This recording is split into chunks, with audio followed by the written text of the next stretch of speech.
What's going on, guys? I'm Steve. Welcome back to the channel. Welcome back to another video. If it's your first time stopping by the channel, hit that subscribe button. Trust me, you won't regret it. You're a returning subscriber. As always, guys, welcome back, and I do appreciate the support. Well, guys, news broke late yesterday about Puff Daddy getting arrested in New York, turning himself in, or being taken into custody, so on and so forth. This dude is a major league dummy. He is. And this right here goes back to money doesn't make you somebody else. It just magnifies more of what you are. This guy right here, man, you hear the rumors, the crazy stuff. Well, they just had a press conference. The FBI just had a press conference. And I'm gonna let you see this press conference. This dude is stupid. The stuff they caught him with, some of it's laughable, but the crime he did is not.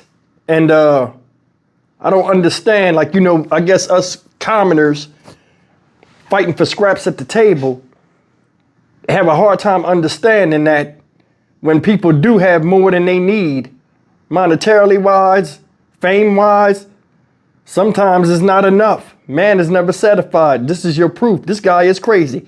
Listen to the details in this press conference that they say Mr. Combs is accused of. Now, this guy got a wife, kids, had a good life, but this is how he chooses to spend his time. Look.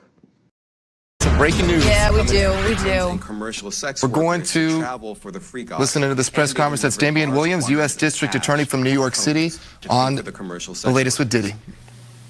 The indictment also alleges that they helped Combs cover up his crimes.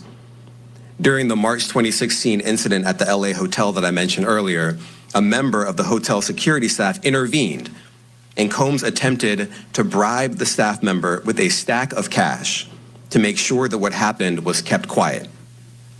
And as the indictment alleges, in late 2023, after public allegations were made about Combs's crimes, he and others pressured witnesses and victims to stay silent, including by making phone calls to witnesses and victims and giving them a false narrative of what they had experienced. And as alleged, Combs used others to help conceal his abuse by monitoring and preventing victims from leaving a location in order to hide their injuries, or by locating and contacting a victim who had attempted to flee.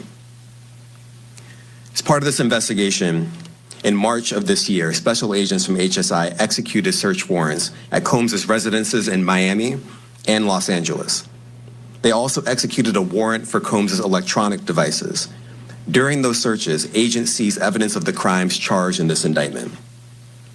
They seized firearms and ammunition, including 3 defaced AR-15s and the large capacity drum magazine. They also seized evidence of the freak-offs, electronic devices that contain images and videos of the freak-offs with multiple victims. And they seized cases and cases of the kinds of personal lubricant and baby oil that Combs' staff allegedly used to stock hotel rooms for the freak-offs, more than 1,000 bottles altogether. Here are some of the items that we recovered during the searches. As you can see here, this is a drum magazine, large capacity, and it contains, I believe, 59 rounds. I mentioned as well, we recovered 3 AR-15s. This is a close-up shot of one of the AR-15s, and you can see right here, the serial number has been thoroughly defaced. Another picture of more ammunition and parts of 2 AR-15s right there. Now, I want to be clear about 2 things. First, this office is determined to investigate and prosecute anyone who engages in sex trafficking, no matter how powerful or wealthy or famous you may be. No one should doubt our commitment on that. A year ago, Sean Combs stood in Times Square and was handed a key to New York City. Today, he's been indicted and will face justice in the Southern District of New York. Second, we are not done. This investigation is ongoing, and I encourage anyone with information about this case to come forward and to do it quickly. Anyone with information can call 877-4HSI-TIP. I want to express my deep appreciation for the victims and witnesses who have used their voices and helped bring this criminal conduct to light. We would not be here without them. I also want to thank the dedicated case agents on the HSI Trafficking in Person Squad in New York. They have been with us since day one and have worked tirelessly on this investigation. They will continue to be invaluable partners to us. I also want to thank the incredible agents and analysts from SDNY who have also provided tremendous assistance on this case. I'm deeply grateful for their continued work. And finally, I want to thank the outstanding career prosecutors from SDNY who are handling this case. Meredith Foster, Emily Johnson, Chrissy Slavic, Madison Smizer, and Mitzi Steiner, and their supervisors, Jamie Backleepter and Jacqueline Kelly. They are members of the Civil Rights Unit in our criminal division. We created the Civil Rights Unit when I became U.S. Attorney. I am deeply proud of their work on this and so many other cases. I'll now take some questions. Aaron Katursky, ABC. Thanks, Nick. Damian, thanks. The indictment describes aggressive, open, violent, hedonistic abuse that you say was recurrent and widely known. Why did it take law enforcement so long to intervene? How many women were victimized by Sean Combs, and how many others were involved? Look, our investigation is ongoing. We are committed to bringing justice to everyone who's been victimized by the defendant. I can't tell you why it took so long. I think the better focus is on the fact that we are here today. And we are committed to making sure that justice is done. Next question. Thank you. Julia Ainsley, NBC. Thank you for doing this. You said we are not done and that Combs did not do this alone. Do you foresee that there could be other charges related to this case? I'm not taking anything off the table. Janet Fisher, Newsday. What's the difference between the sex trafficking and promoting travel for the purpose of prostitution? Well, there are different crimes with different elements. I don't think we should get into the nitty-gritty of the legal discussion right now, but the sex trafficking, we believe, they're all serious offenses, but the sex trafficking conduct carries some significant penalties, and we are gratified that we were able to bring that charge. Is one more coercive than the other? I'm not going to be able to get into that, but you can look it up, and yes, sex trafficking, especially when it involves coercion or force, is a very serious crime, and it carries significant penalties. Good afternoon, Darla Miles, ABC7 New York. Thank you for this press conference and for the details. Two questions. In context of this indictment and the information that was presented to the grand jury, are you able to clarify the number of victims?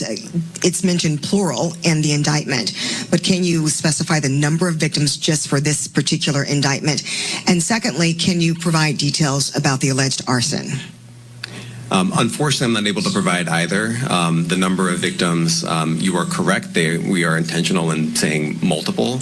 The details of the arson incident are limited to what we have in the indictment and also the detention letter that we filed, which contains more details than the indictment does at various points, but we don't have anything more beyond that. Next question. Lynn Tran, CNN. Are any of his accomplices or associates under investigation? And additionally, could he face any more charges? So the investigation is ongoing. That means both as to him and to anyone else who we believe committed the crime with him. Next question. Juliette Papa. Hi, good morning from 1010 Wins. Any indication that some of the women or victims here were imprisoned in his residences, and did he have locations where he kept them, and did they were not allowed to leave? And also, he's indicted here, although there were searches and raids in LA, Miami. Why in New York? Well, I'm biased. I'm the U.S. Attorney in the Southern District of New York. I think that we have an outstanding track record of bringing some of the most impactful, sprawling, complex, difficult sex trafficking, human trafficking, labor trafficking, you name it. The Southern District of New York can do it, and so we're very proud of that.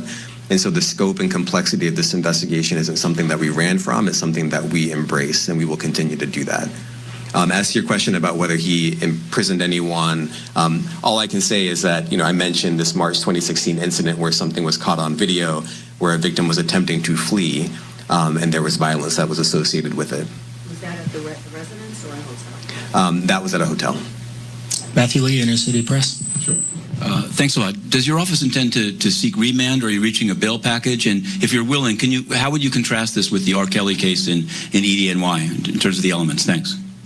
So we will be seeking detention. We have filed a letter laying out our reasoning for seeking pretrial detention. I'm not going to be able to expand beyond what's in the letter, but it contains all of the reasoning, and it contains the law as well. There is a presumption of detention in a case like this, and we think that's warranted.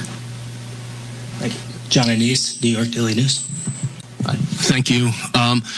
I was hoping to get some more detail about the searches of his residence, the guns, the cases of lubricant, and the videos. Where were they found amongst his residence? Were they all scattered around the houses in one place? I kind of wanted to just get a better picture of how that stuff was found. Well, look, I think that some of the details that you're seeking are in the detention letter. So, for instance, some of the AR-15s, 2 of the 3 defaced AR-15s were found in his bedroom closet in Miami, broken down into parts along with magazines with ammunition loaded in them. So some of that detail is in the detention letter. Beyond that, I'm not going to be able to get into where other items were stored. Ben Kochman, Post. Hey, thanks for doing this. Your office was the office that had been prosecuting Jeffrey Epstein before he died in custody. I have not read your detention memo yet. It's the first thing I'm going to do after this ends. But does the memo address, or is your office concerned with Combs' safety in custody, given what happened with Epstein? So we are concerned with anyone's safety whenever they are detained prior to trial. It's part of our obligations to keep people safe as well. It's part of the criminal justice system. So, but I do not draw any sort of connection between Jeffrey Epstein's suicide and what may or may not happen to any other defendant while they are detained pretrial. And of course, the decision whether to detain the defendant will be up to a judge. Our position is that pretrial detention is warranted under the law and based on the facts of this case, and I'll leave it at that. Are some of the prosecutors on this case some of the same prosecutors that had been handling that, or that worked on the Maxwell case? So I'm not going to get into the staffing. I will say that this team, this group of AUSAs, this incredible group has been working on this case around the clock, and they've had their hands full. Next question. Gus Rosendale, NBC News. Good morning, sir. Combs' attorney said that his client has been cooperative with investigators. He said that this morning. I was wondering if you would have a reaction to that. Let me just say this. I think that generally and with increasing frequency, the word cooperative or cooperating has taken on tremendous elasticity and no longer really bears any relation to what the word means when we use it in a very specific context. So responding to lawful process and the like does not qualify as cooperation when we use that term here. Mike Sisak, AP. Thanks. To that end, was there any discussion of Mr. Combs surrendering? I understand he was taken into custody at a hotel in Manhattan last night, and maybe that wasn't the plan. Can you elaborate on how that came about and why that was? I'm not going to be able to get into any sort of operational details as to how he was taken into custody and when. He is in custody right now. He will be appearing in court later today. Was there any discussion of him surrendering, given they claim he's cooperating? I'm not going to be able to get into law enforcement tactics or operations. You make a big deal of the guns, but how come they're not charged outright or with obliterating serial numbers? That's automatic. Well, I can't get into the charging decision. It is very meaningful to us that weapons were possessed. as we allege in the indictment. Part of the reason why this conduct was so pervasive and harmful was because victims and others didn't necessarily feel comfortable denying him his wishes, as we allege, because of the presence of firearms. I should leave it there. Thanks. Last question, Jacob Shamison. Jacob Shamsian, Business Insider. Thank you. Given that he's the sole defendant in this case and that you allege he's part of a conspiracy that involves members of his companies, do you anticipate a superseding indictment that bring allegations against other members of his companies or other co-conspirators as well? I can't take anything off the table. Anything is possible. Our investigation is very active and ongoing. And I think a lot of you who cover this office know that when we say such things, that developments are certainly foreseeable, but I cannot predict them sitting here today. All right. Thank you, everyone. Thank you.